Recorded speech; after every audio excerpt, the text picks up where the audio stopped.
Locked On Podcast Network presents Locked On Sports Today. When your dad is the best ever, how do you make your own way? Also, can a top 10 prospect get even better? We asked Odunze, and the Clippers are figuring things out much better than we thought. Today's episode is brought to you by FanDuel. Make every moment more. New customers join today and you'll get $200 in bonus bets if your first bet of $5 or more wins. Visit FanDuel.com/lockedon to get started. I'm Peter Bukowski, starting your day with the can't-miss stories and biggest debates in sports. You're Locked On Sports Today. Searching all major sports. Found. Let's start with the biggest story. All right, we're here, Super Bowl Radio Row, Super Bowl 58 in Las Vegas, which is a good place to be at all times, but especially for Super Bowl week. I'm here with Brandon Rice, USC receiver, future NFL receiver, and of course, son of Jerry Rice, 49ers, Raiders, although that was Oakland, not Las Vegas. You just got back from the Senior Bowl. What did you go down there trying to prove? I went out there just trying to go ahead and get a feel for the game and just noticing what platform we had to go ahead and showcase our abilities. And now we were just all on the same playing field. A lot of guys had 100 catches and 1,000 yards a season. I was in such a stacked wide receiver room. You know, we weren't able to get as many catches, but I felt as though my production was amazing. And just going out there and showing what I could do as well as seeing what other guys could do, I felt as though I did just that. And I felt as though that I put myself on a platform where I'm like, hey guys, this is who I am. I can go out here and compete with the top guys day in and day out, and I feel as though that I should be selected on your team. And if you guys want a dog and a person that's going to come take a veteran spot, I feel I'm your player. Do you feel like you had a little bit extra to prove from a I'm going to work hard standpoint, just because, like, okay, yeah, everyone knows Jerry Rice is Jerry Rice, but there could be people who come in and say, okay, well, but he's Jerry Rice's son. He's going to get opportunities. You feel like I have to prove a little bit more just because of what those perceptions might be? Oh, for sure. You know, just going back and forth with some of the guys, a lot of guys felt like, hey, like, you got an invite because Jerry Rice's son. Like, oh, well, shoot, now I'm over here torching you, so what's up? who had the most to say? Kyrie Jackson is that guy. I watched him for 2 days straight before I even went against him. And honestly, I just knew from my own personal standpoint that I was going to have to be ready and have to go about it a certain way. So did you ever have a moment where you sat down and went, all right, my dad's Jerry Rice. I have to find a way to differentiate myself from him? For sure. Oh, our games are two totally different separate games. And from my personal standpoint, I'm kind of more physical. I have a little bit more speed. I'm able to do a couple of things. And he's able to do a couple, things just because he's a little skinnier. And he can go ahead and get in and out of his routes a little bit better than me. So, I'm going to give him that. But, hey, I'm faster. What was it like? I mean, how many opportunities did you get? I mean, he played forever. When you were younger, you would have been pretty young, but to be around NFL locker rooms? I wasn't able to go ahead and be around his type of locker room, but I was able to go ahead and be around the Minnesota Vikings locker room.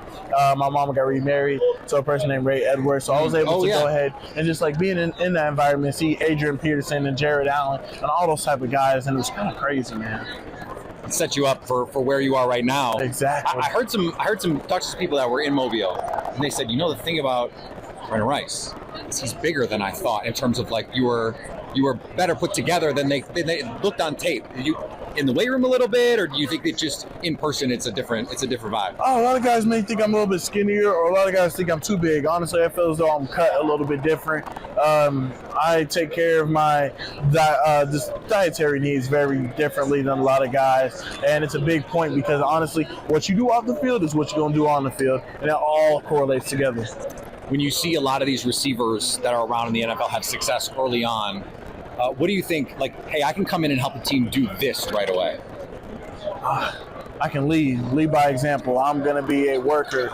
Work ethic is what I come from, and that's where I know that I can go ahead and separate myself. I know that if I'm not putting in the work every day in and day out, that I'm not going to go ahead and make the big catch when it's needed on Sundays. And, it's overtime where like the DeAndre Hopkins. That just comes from work ethic and time again, just putting yourself in those situations so you can go ahead and make the most of that situation. Tell me what you're doing with Breathe Right. Breathe Right's amazing, man. Just watching it's so iconic just watching Jerry and go ahead and just, wear the midnight laser strip. It's blacked out. It's so cold with the paint. Man, I want to be a part of that. I love what Breathe Right does for me. It allows me to go ahead and open up my sinuses, my congestion. I get a lot of bad congestion, especially at nighttime, just from traveling back and forth and into Arizona. And man, we got some bad allergies out there, man. And just so it's a great recovery method, and it allows me to go ahead and open up my pores and open up my nose so I can go ahead and get the oxygen that I need. Is there a corner, whether it's someone you know or whether it's someone you've watched, where you go, I can't wait to get the opportunity to go against this guy? Of course, you got the Jalen Ramseys, Sauce Gardners, the Jalen Johnsons. But the thing is, I need to go against somebody who I played with.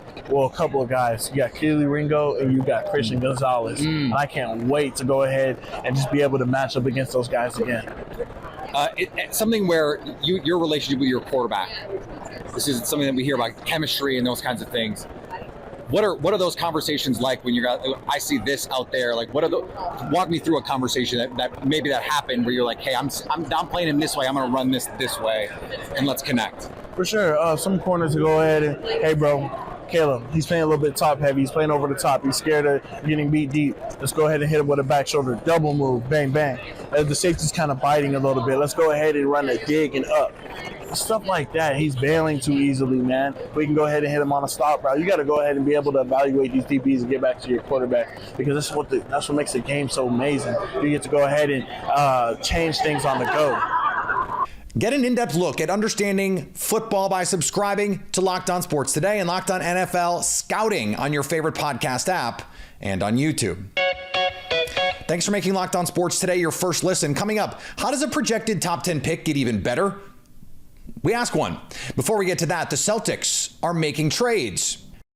Happy Super Bowl to all who celebrate from FanDuel, America's #1 sportsbook. If you're like me, Super Bowl Sunday is all about scoring the best seat on the couch, grabbing your favorite football snacks, and placing some super bets. FanDuel has so many ways for you to end the season with a dub, or 2, or 3, or as many as you can think of. Not only can you bet on who will win Super Bowl 58, but FanDuel also has bets for which players will score, how many points will be scored, and so much more. If you're thinking about joining FanDuel, what are you waiting for? New customers, join today and you'll get $200 in bonus bets if your first bet of $5 or more wins. Christian McCaffrey, obviously the player with the shortest odds to score 2 or more touchdowns in this Super Bowl, but the second player may surprise you. FanDuel has Chiefs running back Isaiah Pacheco with 5-1 odds of scoring multiple touchdowns on Sunday. This is one that has cashed a lot lately. So visit FanDuel.com/lockedon to join in on the Super Bowl fun. FanDuel, official partner of the NFL. Locked On has launched the first ever national sports 24/7 streaming channel on YouTube. Locked On Sports Today, here for you 24/7, covering the top sports stories of the day with the local experts of Locked On, plus our national shows covering every league. Go to Locked On Sports Today on YouTube and subscribe to the first ever national sports 24/7 streaming channel. The Boston Celtics added to their front court near the trade deadline. I think Tillman can actually be part of that rotation where maybe the 8th man in the rotation, the 7th man in that rotation, kind of depending on where they need to go. He can play up a position. He's like 6'7", 6'8", but he can guard bigger guys. I really like where this team is. They're a 62-win team. I mean, they're on pace to be a 62-win team. They are the top team in the NBA as far as net rating and point differential. So there's not a lot of tweaks to be made.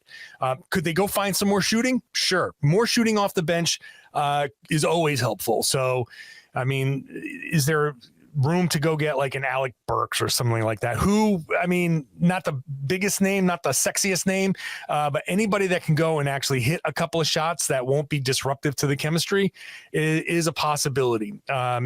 So we'll see. The Celtics would have to move, like I said, another player, end of bench, Xavier Tillman or something like that. You can easily move him into somebody's cap space for a fake second rounder and a little bit of cash. This is the last season they'll be able to spend cash because they're a second apron team.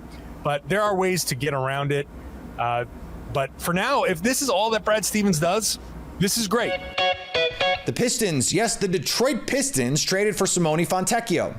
I thought it was a good trade by Troy Weaver in this front office. I don't think that there's going to be any big deal coming for the Detroit Pistons, but they need to do something at this deadline to help this roster There's no saving this season, but they need to pick a direction whether they want to go enter full-on tank mode or to acquire some guys that can help, try end this season on a good note with their young core and allow them to try to grow and develop for the rest of the year. I think adding finally a guy that can shoot threes, a movement shooter, not just a catch and shoot 3-point shooter, but a movement shooter that also is not a blow-by on defense. It's something they've needed for years, and that's something he can bring to the team. So I think, they've needed shooting just anywhere, but specifically at the wing to add some size. They gave up Procida, who was an overseas prospect they drafted a few years ago. From what I understand, he was never going to come over to the United States for the Detroit Pistons at least. He is a fine prospect, but it didn't sound like he was ever going to make that NBA debut with the Detroit Pistons, so I don't really care about that. Kevin Knox is a journeyman who wasn't in the NBA until the Pistons signed him a few weeks into the year, so that's not a big deal. The 32nd pick, or somewhere around there, wherever the Pistons end up finishing, which I'm assuming that's not the Pistons pick, that's the better of the Grizzlies and another team's pick, somewhere around that 32nd pick. That's a good value. Patrik Mahomes has seen plenty of roster churn around him. When he was asked how he deals with that constant change, he didn't miss a beat. I think you just got to try to be the best quarterback you can be for your team. I think that's what you've seen with a lot of the great quarterbacks is whatever their team needs, they'll go out there and do. The roster's always going to change. I explain that to every single player that's here. You never know if you're going to be back in this game again. And so try to maximize your moment, maximize your opportunity, and see what you can do in order to make a memory that will last forever. We're here in Las Vegas, Super Bowl week, Super Bowl 58. It's the Chiefs and the 49ers. And we're with Odunze from Washington, a potential top 10, I'll give you top 10 for sure, pick here in the upcoming NFL draft. What has, since the season has ended, I know it didn't end the way that you would have liked, but what is this experience getting ready for the draft been like for you so far? Right, it's been awesome. I mean, it's a time period for me. I just need to be able to get to train and kind of focus on that, which I love. I love the grind. So being able to focus on myself and my game, without the distractions of I'm out of school right now. So it's an awesome experience to be able to do these things like this. All the opportunities come up. It's fun. Understanding, okay, you're going to get to go to the NFL and play under the bright lights and all those things.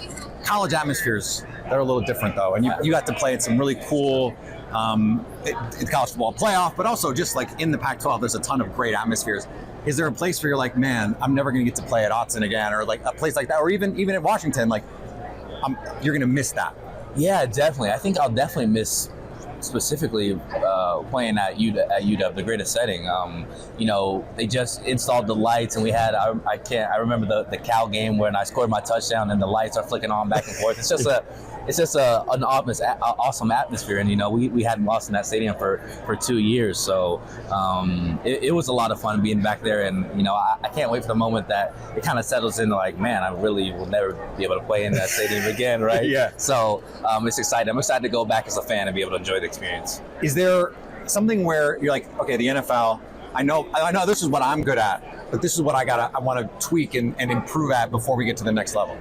I think that one of the bigger focuses for me right now is just making sure my routes are even more crispy. The details and everything just becomes that much, the margin of error becomes that much more smaller. So just improving it, even more. And then definitely my releases, there's a lot of man coverage in the league and a lot of press coverage. So just making sure I'm smooth through my releases and make sure I'm not having any hiccups in that sort of my game. Who do you watch around the NFL when you're going, okay, I'm gonna borrow a little bit of that. Let me take a little bit of that. I watched the most Devontae Adams film. I love him because we have a similar build, and he's just so shifty in his route running and his savvy. It's like no other. So I really enjoy watching his film and learning from him. That's a great answer.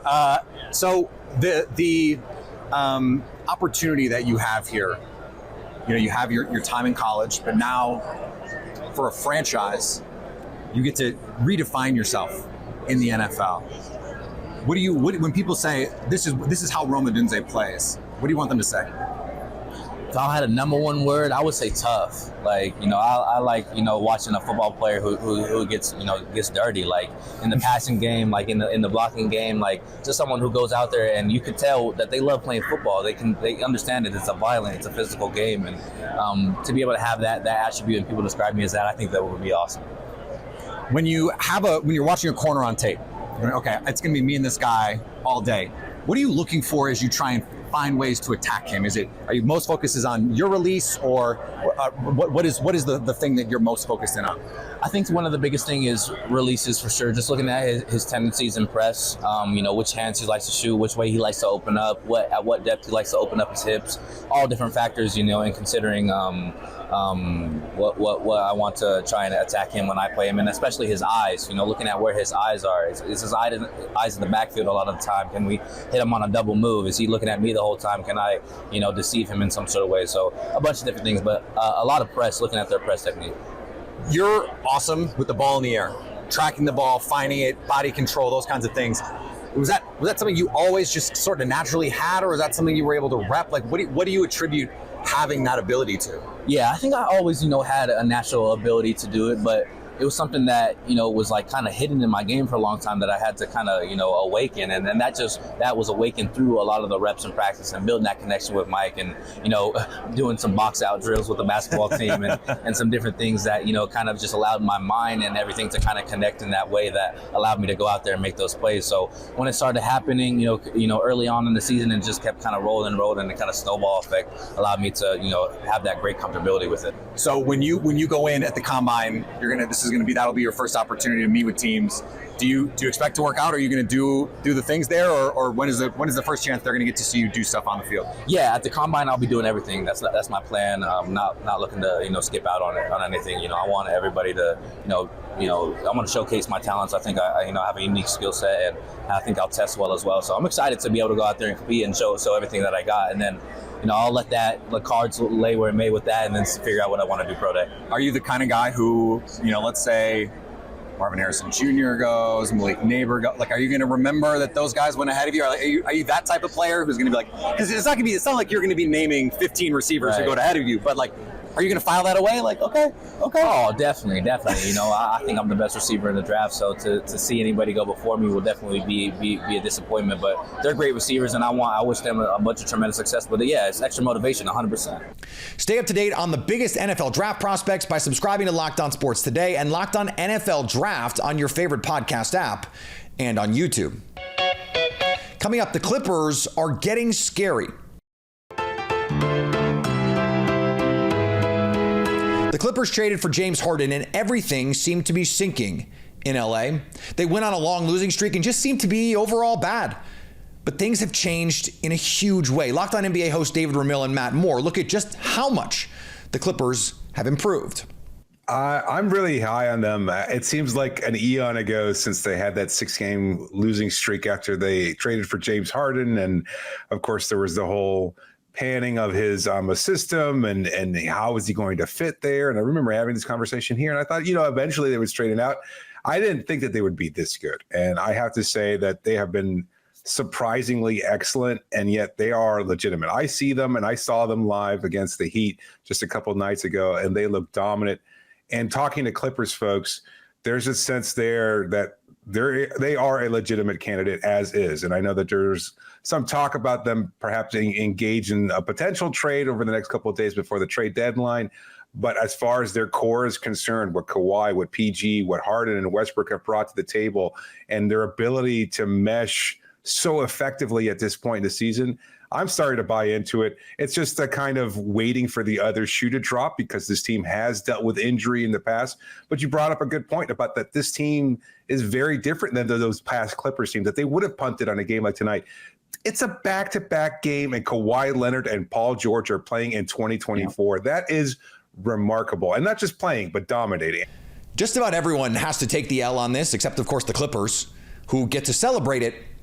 They've been better than anyone anticipated, and maybe even better than the Clippers anticipated. They've been the best team in the NBA for going on 2 months. But the reason the trade made sense in the first place is also the reason to have the most worry. These are not the most durable superstars in the world. Kawhi Leonard has had health issues basically every year for the last half decade. We know Paul George has a history of injuries and a history of not always showing up in the playoffs in the biggest moments. If we knew this team was going to be healthy in the playoffs, that would be one thing. And that every team has to stay healthy. This team just has a greater risk of injury. It's why getting Harden made sense, because he is always seemingly healthy. So in the regular season, you can eat up those games when Kawhi's got to sit here, Paul George has got to sit there. But now, if everybody's clicking, the upside of this is the finals. It's a title. But can you really trust these guys to be there? And finally, Nick Saban is joining ESPN. Let's all say it on three. 1, 2, 3, duh. Saban will be a mainstay on College Game Day and will also lend his football knowledge to NFL draft coverage and SEC media days. One of the best guys talking to the media is going to be in the media. Yeah, this one fits. Locked On has launched the first ever national sports 24/7 streaming channel on YouTube, Locked On Sports Today, here for you 24/7, covering the top sports stories of the day with the local experts of Locked On, plus our national shows covering every league. Go to Locked On Sports Today on YouTube and subscribe to the first ever national sports 24/7 streaming channel. Coming up on the next Locked On Sports Today, who will win the Super Bowl? Well, we have thoughts. So at least until tomorrow, stay Locked On Sports Today. Locked On Podcast Network presents Locked On Sports Today. For more episodes of Locked On Sports Today, go to our video on demand. Click on Sports at the top of your screen. There, you'll find past episodes of Locked On Sports Today, plus other Locked On shows on demand.